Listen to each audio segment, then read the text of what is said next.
At the end of a narrow alley in Harlem, New York City, a little girl was born. Her name was Azealia Amanda Banks. When she opened her eyes to the world, it was as if the light and darkness around her already began painting the story of her future. School never felt like home. Classmates often mocked her, sometimes for her looks, sometimes for her strange ways. But Azealia didn't give in. Instead, she wrote even more songs. But she refused to quit. One day, she sat down and wrote a song called 212. One day you'll all know my name, she'd whisper to herself.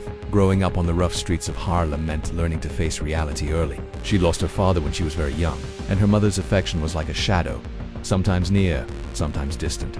But music and art lit an extraordinary fire inside her. In her tiny bedroom, she would write songs, rap, and stand in front of the mirror imagining herself on grand stages. At 16, she got her first chance to step out from behind the curtain and into the light. A local competition led a producer to notice her writing and performance. But Azealia replied, "I just say what I believe. If that's a problem, so be it." At first, a few hundred people heard it. She was not just a rapper or singer, she was a dancer, a fashion icon, an artist. Her voice was fiery, yet there was a kind of poetry in it. Then, she admitted more than once that the wounds from her childhood and the pressure of her career broke her from the inside. And suddenly, the numbers exploded into millions. They invited her to a studio.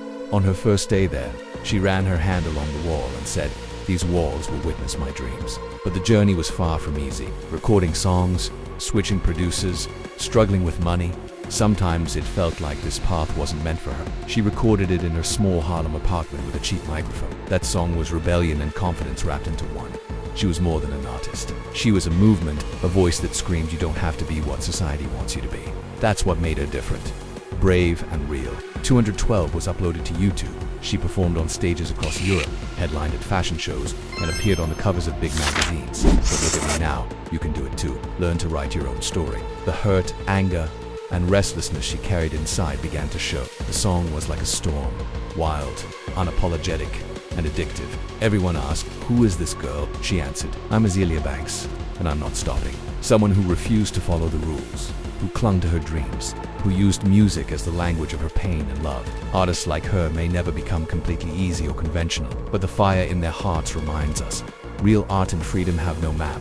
When success finally knocked on her door, Azealia was almost surprised, but the glow of fame was unstable. On Twitter, she unleashed storms. She argued with celebrities, artists, even her own fans.